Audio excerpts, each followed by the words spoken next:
Hello, good morning and welcome back to Easy Restorations. What beauty have I got for you today? Well, it's an old handheld game that I've managed to pick up. It's something that I used to own. I used to own many handheld little gadgets back in the day, back in the 80s. This particular game was made by CGL and it's from 1984 and it's Puck Monster. Let's take a look. Well, there it is in all of its goriness. It really does need a deep clean. I'm not sure what that is in that trough there, but I think it's biological. As you can see, it's not in brilliant condition, but I'm sure I can buff that out. Seems to be all there.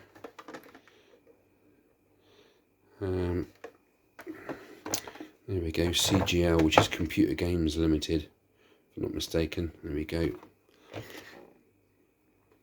Not the best machine you could ever buy for handheld, but it's still a good game. Let's see if, let's fire it up, shall we?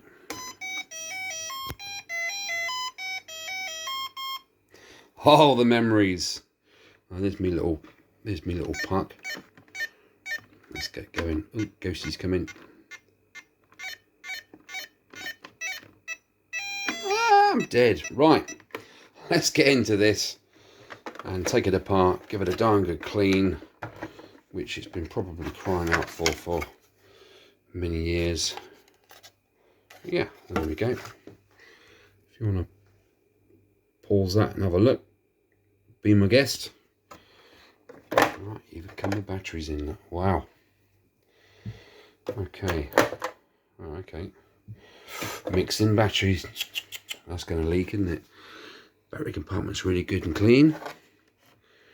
Right, let's take this apart. What we got there?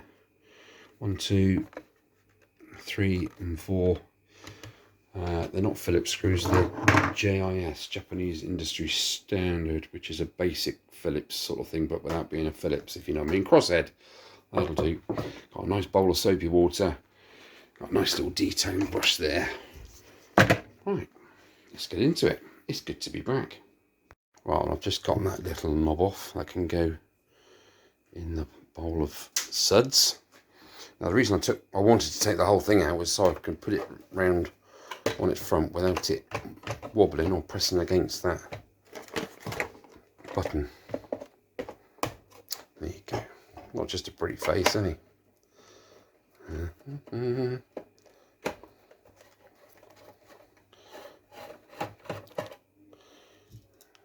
Oh, okay, so that's 2 different screws already. Alright,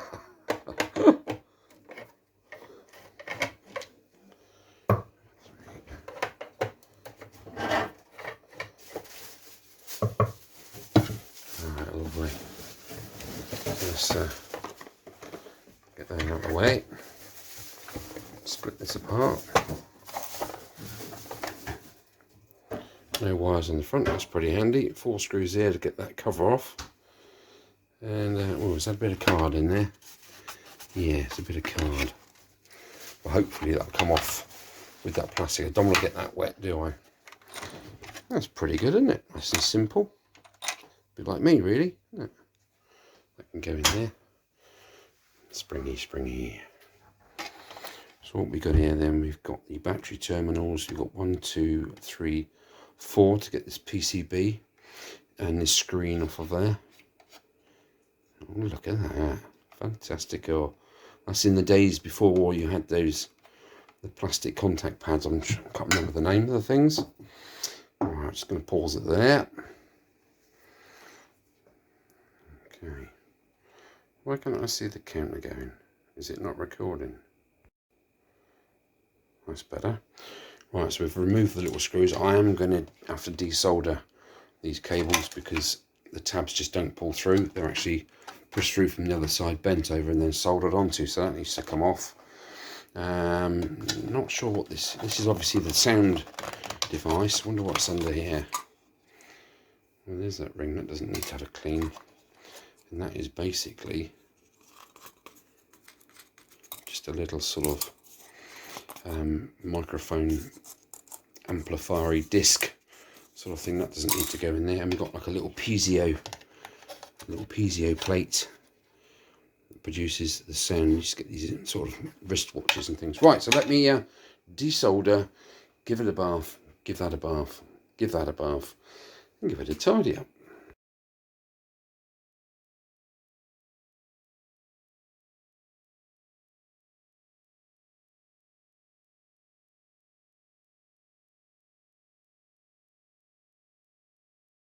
Right, I've just taken a photo, obviously, of the colouring, so I know where to go back.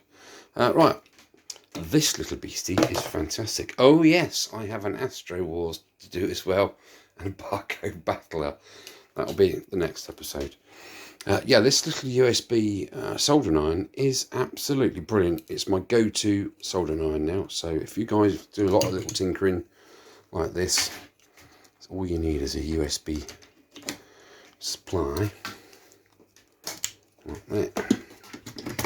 Plippity plop. Okay, I'll plug him in. And it doesn't take very long at all to warm up. There's a little light, look. Right, I'm going to need 2 hands to do this, so yeah, treat yourselves.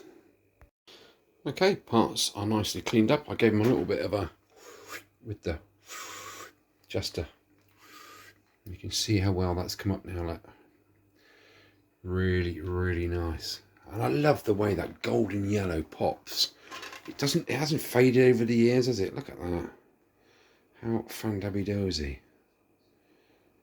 Jolly good. There are a few tiny blemishes. Damage report, Mr. Spock.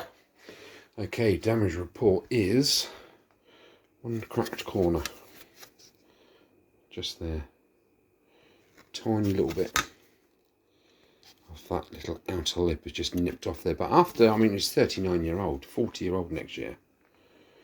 For a plastic toy to have lasted, look how that's come up.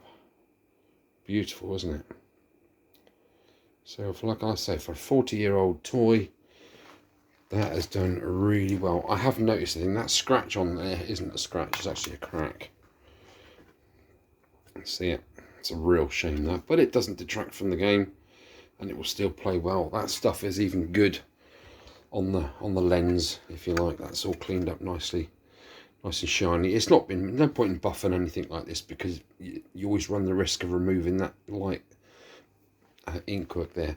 What I used to remove the solder on the back of these was a bit of braid. You can buy this stuff on eBay. So you literally put that over your blob of solder, and then you put your heat on top, and it acts like a sponge. It's like that Chinese finger torture sort of material. It's just copper braid. That's all it is, and it just sucks up the solder from whatever you are unsoldering. Right, I've given that a nice clean off. Check the PCB on the back. Doesn't even need an IPA clean. Look at that. Isopropyl alcohol, that is. If you didn't know what IPA is, always good for little paintbrush just to go over any printed circuit boards, anything like that. It's pretty good for most surfaces, but if you know, obviously, if you've got a really stubborn stain, I would recommend it, but obviously do it on an inconspicuous part first before you try your finished surface. Right, let's put this back together and solder some new joints into the battery compartments. Right guys, as you can see, resoldered. Literally just used a little bit of solder. Where's me soldering iron? Just put the heat near there, put the cable on it, pop, beautiful. And actually I mounted a bit of solder onto each tab before I put the cables on and soldered them. Yeah, so that when you push that metal piece back in, you literally push the tab over back in like that, just so it doesn't want to go out that way. Right, now I'll put the cardboard back in, and then the mounting plate on there. As you can see, it's held on with the 4 screws. Okay, well those screws screw into this plastic through these little towers. So just another little top tip is, when you're doing these things up, you can go in slightly at an angle accidentally, and then it gets a bit stiff, do not continue screwing. Unscrew it and you'll feel it drop back down. See, you hear that little knock like that? That means that the thread has gone back into the original hole, and just nip it. You don't need to put any serious torque on there because it will crack these posts. It will crack that, and you'll see that there, and it'll be ruined. So just a little tip there, if that helps anybody out. Right, all I've got to do now is put that spring back in. Where does this? Oh, the spring goes on there, you dozy prick. That goes on there. Top goes on, screws in from the back, and then you screw the little handle top back on there. Batteries in, backing on, and we turn it on and have a play. Incidentally, one more thing about this control lever, this left, right, up, down control lever, that design has really stood the test of time, hasn't it? It's just a little piece of foil with a little arch in it, so it's sort of shaped like a roof of a house. You see that little ridge? Foil, so it always rebounds back out. I think that is fantastic design. It's certainly stood the test of time, hasn't it? None of that little rubber, the little rubber contacts that literally rot away. That is fantastic. I really like that. Well done, CGL. And there we have the final product. That's not looking too bad, is it? Little tiny scuff there. But from what it was, I mean, I could see it was called Puck Monster because of the ingrained muck in the pressing there. But yeah, beautiful, isn't it? I'm really happy with that. I got this as a job lot for £35, so yes, I was jolly lucky there. I've noticed that it's a game 1 and game 2. Not sure what that's all about. Let's give it a go. But it sounds good. Oh my goodness, for some reason that is a lot quicker. Come here, ghost.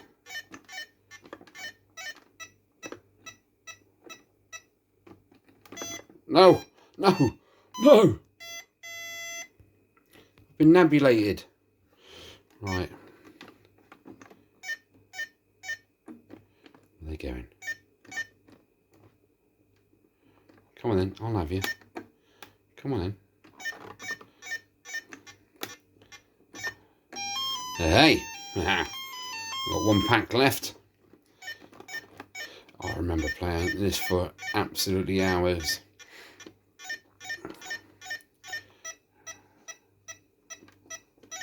Right, well, you didn't come here to watch me play around on this. Now, guys,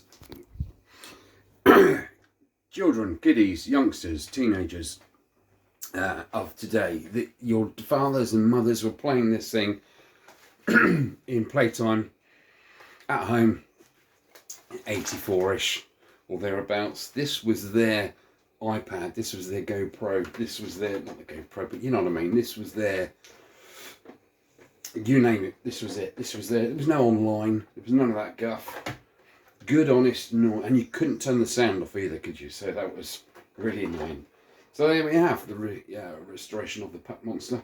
If you like what you see, and you like to see other things being modified or brought back to life or just cleaned up generally, please drop me a like and a thumbs up. If you hit the notification bell, you will see notifications of when I upload next. It can be anything. I restore motorbikes, I could do cars, a fridge, washing machine, dishwasher, tumble dryer, toys, games, electric stereos, anything. Any suggestions as well, drop them down, comment below. And if I've missed anything out, Nick, or you tech guys out there, please drop a bloop in the comments below as to what I've missed. I'm learning all the time, you see. Right, thanks for watching. Take care.